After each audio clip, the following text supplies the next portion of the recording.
Hello बच्चों, इस video में हम पढ़ेंगे रासायनिक समीकरण क्या है और उसके लिखने का नियम क्या है तथा रासायनिक समीकरण से क्या लाभ हैं।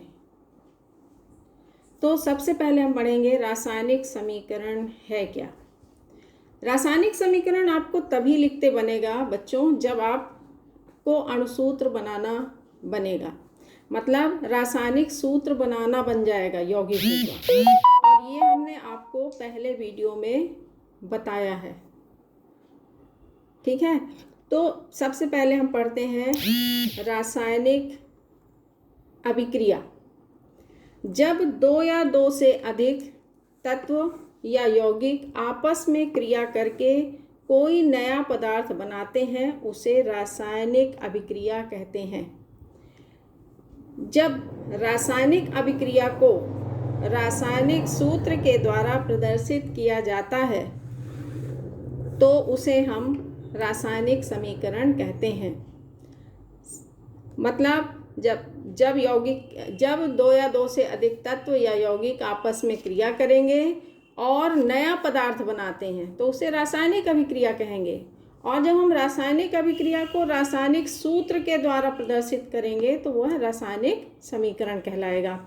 जैसे उदाहरण के रूप में जिंक सल्फ्यूरिक अम्ल के साथ क्रिया कर जिंक सल्फेट तथा हाइड्रोजन बनाता है, ठीक। इसको हम ये रासायनिक अभिक्रिया है, लेकिन इसको जब हम संकेत के माध्यम से लिखेंगे, जैसे जिंक का संकेत क्या हो गया Zn प्लस सल्फ्यूरिक अम्ल का संकेत हो गया H2SO4 देता है zinc sulphate ZnSO4 plus H2। जब हमने इसको किस तरह से लिख दिया, संकेत के रासायनिक अभिक्रिया को संकेत के माध्यम से सूत्रों के माध्यम से प्रदर्शित कर दिया, तब हम ये क्या कहला दिया, रासायनिक समीकरण, ठीक। जैसे एक और उदाहरण के रूप में पढ़ोगे सोडियम। अब इस वाले में देखिए ये तत्व है, ये यौगिक है, ये तत्व यौगिक आपको पिछले वीडियो में बता चुके हैं। जिंक सल्फेट ये यौगिक है, ये तत्व का अणु है, ठीक है ना। तो चाहे वो तत्व क्रिया करें, चाहे वो तत्व यौगिक क्रिया करें, चाहे यौगिक यौगिक क्रिया करें और क्रिया करके नया पदार्थ बनाते हैं तो उसे रासायनिक अभिक्रिया कहेंगे। और जब हम रासायनिक अभिक्रिया को सूत्र के द्वारा प्रदर्शित करेंगे, रासायनिक सूत्र के द्वारा, तो उसे हम रासायनिक समीकरण कहेंगे। ये रासायनिक समीकरण हो गया, ठीक। जैसे एक और उदाहरण देखिए,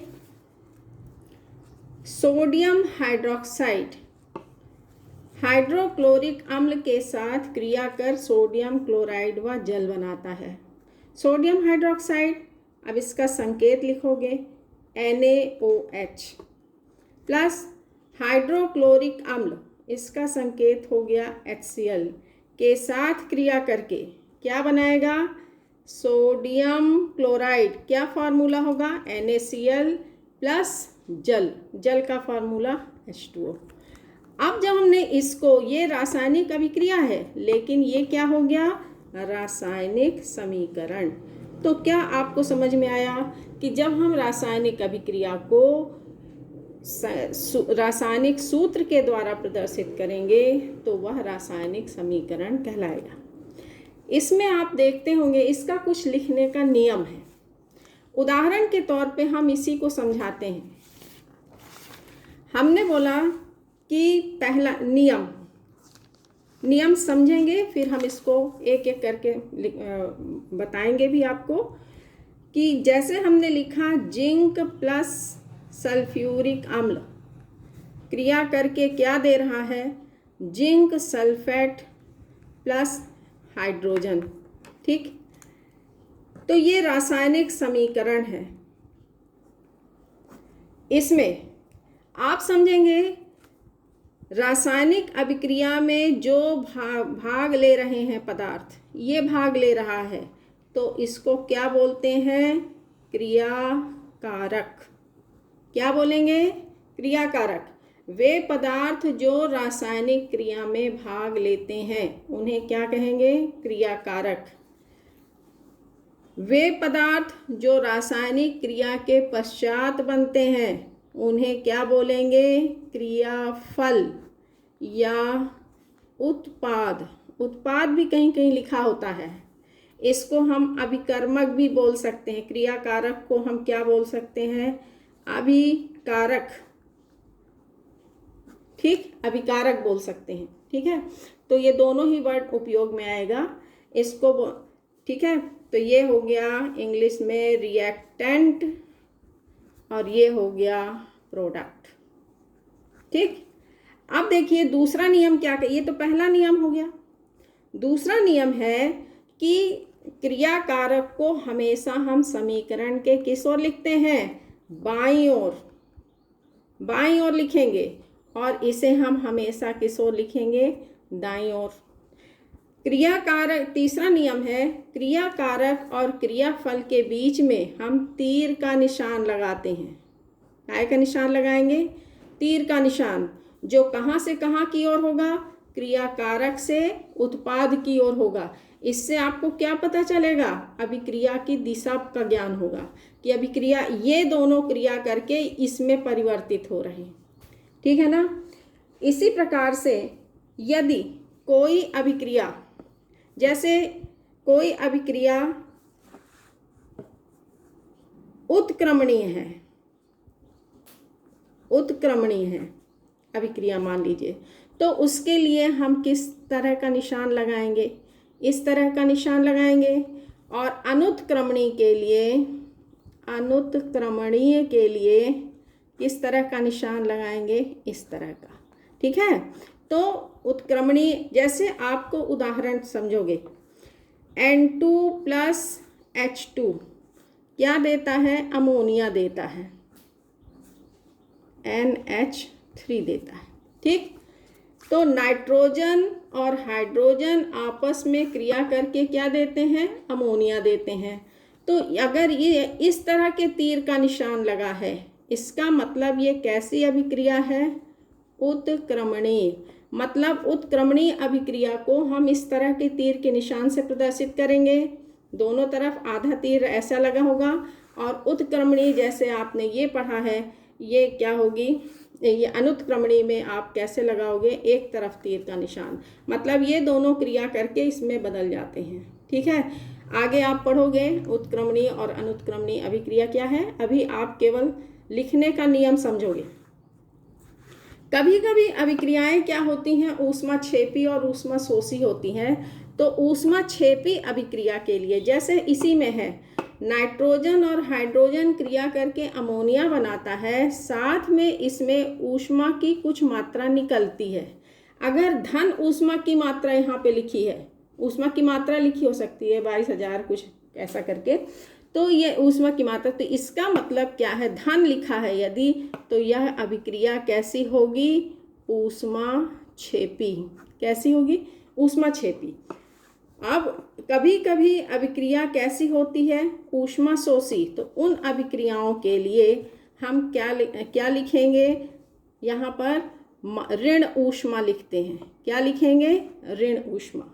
तो ये अभिक्रिया क्या बता रही है? कि यह अभिक्रिया कैसी है? ऊष्माशोषी है। तो अगर ऋण ऊष्मा लिखा है तो आप समझोगे कि ये ऊष्माशोषी है, और यदि धन ऊष्मा लिखा है तो इसका मतलब ये कैसी है? ऊष्माक्षेपी अभिक्रिया है। कभी कभी अभिक्रियाओं में उसके अवस्थाओं का भी जिक्र किया जाता है। जैसे कि ये N2 क्या है? गैस है, तो आपको ऐसा लिखा हो सकता है। हाइड्रोजन क्या है? गैस है, तो हम ऐसे लिख सकते हैं। अमोनिया क्या है? गैस है, तो इस तरह से लिख सकते हैं।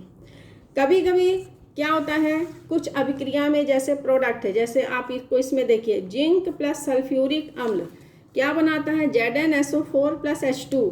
तो ये गैस है, तो हम इस तरह का भी निशान लगा हुआ आपको मिल सकता है। मतलब ये किसको संकेत करता है?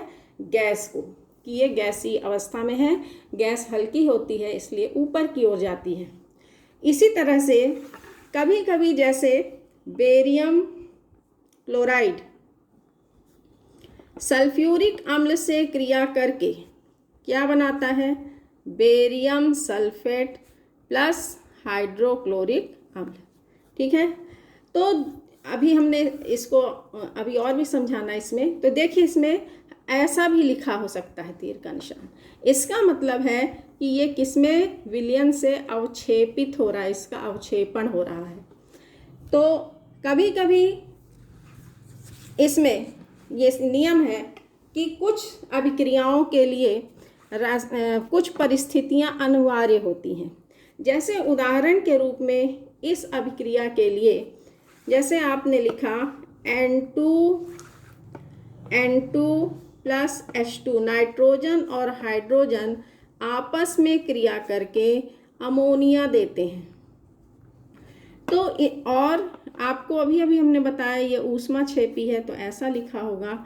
यहाँ पर कंडीशंस दी होती हैं, जैसे 500 डिग्री सेल्सियस, दूसरा 200 वायुमंडलीय दाब, ठीक है, और तीसरा आयरन और मॉलिब्डेनम।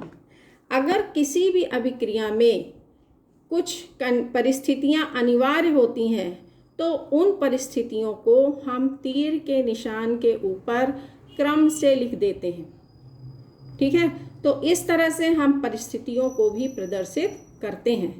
तो आपने इसके पश्चात सबसे इम्पॉर्टेंट है जो लास्ट नियम है कि समीकरण को, क्योंकि आपने पढ़ा है द्रव्य के अविनाशिता का नियम कि द्रव्य पदार्थ रासायनिक अभिक्रिया के दौरान नष्ट नहीं होता है। इसका मतलब है कि जितने अणु तत्व के परमाणु इस तरफ होंगे उतने ही तत्व के परमाणु इस तरफ होंगे। मतलब समीकरण के दोनों ओर तत्वों के परमाणुओं की संख्या को संतुलित करके लिखते हैं, बराबर करके लिखते हैं, और तत्वों के परमाणुओं को बराबर करने की क्रिया, समीकरण के दोनों ओर बराबर करने की क्रिया समीकरण को संतुलित करना कहलाती है। आप जैसे इसमें देखेंगे जिंक इधर एक है, इधर भी एक जिंक है, हाइड्रोजन यहाँ 2 है, यहाँ भी 2 हाइड्रोजन है, सल्फर का 1 परमाणु है, यहाँ भी सल्फर 1 है, ऑक्सीजन 4 है तो ऑक्सीजन 4 है। ये समीकरण क्या है? संतुलित है। हमेशा रासायनिक समीकरण को संतुलित करके लिखा जाता है। ठीक है, जैसे उदाहरण के रूप में ये वाला समीकरण दिया था हमने, यहाँ पे आपको बताए हैं अणु परमाणु के बारे में। तो आपको ये बताए थे ये परमाणु है, कितने नाइट्रोजन परमाणु है? 2। यहाँ देखिए 1 है, तो हम यहाँ नहीं बढ़ाते हैं, हमेशा कहाँ बढ़ाएंगे? यहाँ पर। तो ये 2 कर दिए, अब 2 नाइट्रोजन के परमाणु हो गए, ये संतुलित। अब हाइड्रोजन के कितने परमाणु हैं? 2, लेकिन यहाँ 3 दूनी 6, तो इसको भी आपको 6 करना। अब ये समीकरण संतुलित करके लिखा है।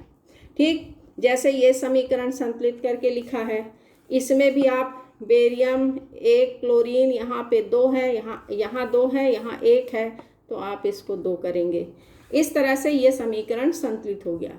मतलब कि आपको रासायनिक समीकरण हमेशा संतुलित करके लिखना है। ये है रासायनिक समीकरण लिखने के नियम। तो इसी को हमने इसमें लिख के रखा है, देखेंगे।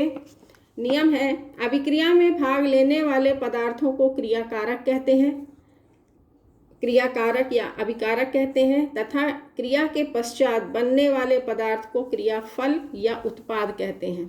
ठीक, क्रियाकारकों को समीकरण के बाईं ओर तथा क्रियाफल को दाईं ओर लिखा जाता है।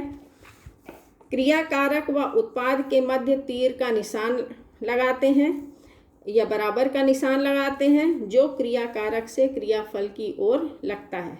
यदि किसी रासायनिक अभिक्रिया में एक से अधिक, हाँ ये है, एक से अधिक क्रियाकारक भाग ले रहे हैं या एक से अधिक क्रियाफल बनते हैं, तो उनके मध्य क्या लगाएंगे? धन का निशान लगाते हैं। गैसों को, जैसे हाइड्रोजन, मतलब तत्व के अणु जो हैं, तो H2O2 N2, इनको या तत्व के अणु को आणविक अवस्था में लिखा जाता है, जबकि अन्य तत्वों को परमाणुविक अवस्था में तथा यौगिकों को आणविक अवस्था में लिखा जाता है। अणु परमाणु आपको पहले बता दिए हैं। उत्क्रमणीय अभिक्रिया में दोनों तरफ तीर का निशान तथा अनुत्क्रमणीय अभिक्रिया में एक तरफ तीर का निशान ऐसा लगाते हैं जो क्रियाकारक और उत्पाद के मध्य लगेगा। ठीक है।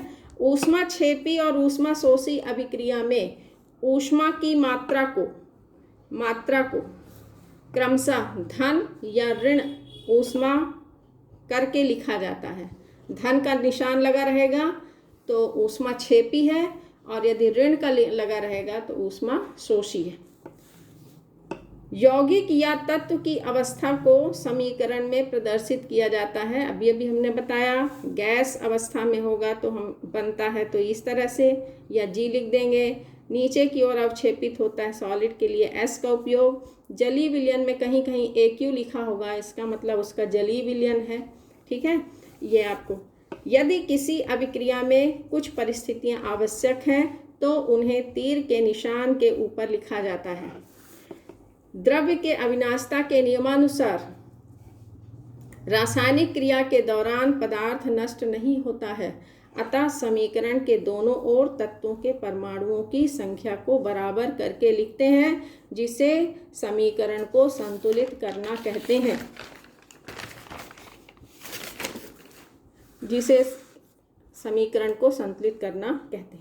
ठीक है। अब आपको समझ में आ गया होगा कि कैसे हमें समीकरण लिखना है। जो जो चीज़ समझ में आया है, समझाया गया, वही रासायनिक समीकरण के लाभ हैं। जैसे उदाहरण के रूप में आपको लिखा हुआ है ये समीकरण N2 + H2, ये लिखा है ना, ये समीकरण आपको दिया गया। अब आपको ये ऐसा लिखा है, तो आपको अब क्या पता चल रहा है इसमें, ये दो, यहाँ पे 2 लिखा है, यहाँ पे 3, कि कौन कौन से क्रियाकारक हैं। क्रियाकारक आप जानते हो बाईं ओर लिखते हैं और क्रियाफल दाईं ओर, तो ये कौन हो गए, क्रियाकारक। ठीक है। और ये क्या हो गया, क्रियाफल। तो आपको क्या पता चलेगा, समीकरण आपको दे दिया गया लिख करके कि बताइए इससे आपको क्या लाभ हो रहा है, क्या पता चल रहा है। तो जो पता चल रहा है वही लाभ है। कौन कौन से क्रियाकारक भाग ले रहे हैं ये पता चलेगा, और कौन क्रियाफल बन रहे हैं। दूसरा चीज़, क्रिया अणुओं की संख्या का ज्ञान होता है। आपको बताए थे यहाँ पर नाइट्रोजन का 1 अणु कितने से, हाइड्रोजन के 3 अणु से क्रिया करके 2 अणु अमोनिया बनाता है। मतलब अणुओं की क्रियाकारक और क्रियाफल के अणुओं की संख्या का ज्ञान होता है, और इससे द्रव्य के अविनाशता के नियम की पुष्टि होती है। जैसे आपको हमने बताया H2 + O2 क्या दे रहा है, 2H2O। ठीक। तो आपको क्या पता चल रहा है कि इसमें 2 ये 16 दूनी 32, और ये कितना देगा, 18 दूनी 2 हो गया, 16 दूनी 32 और 18 दूनी 36। अच्छा, इसको 2 दूनी, ये हो गया 4 ग्राम हाइड्रोजन, 32 ऑक्सीजन से क्रिया करके कितना दे रहा है, इसका अणुभार निकाले थे, 18 × 2 कितना हो गया, 36 ग्राम। तो इससे कौन से नियम की पुष्टि हो रही है, द्रव्य के अविनाशता के नियम की पुष्टि होती है। फिर आपको इससे अवस्था का ज्ञान होता है। आपको हमने बताया कि ये गैस है, ये ऐसा लिखा है गैस, तो ये आपको अवस्था का ज्ञान होता है। ऊष्माक्षेपी है कि ऊष्माशोषी है, इसका ज्ञान होता है।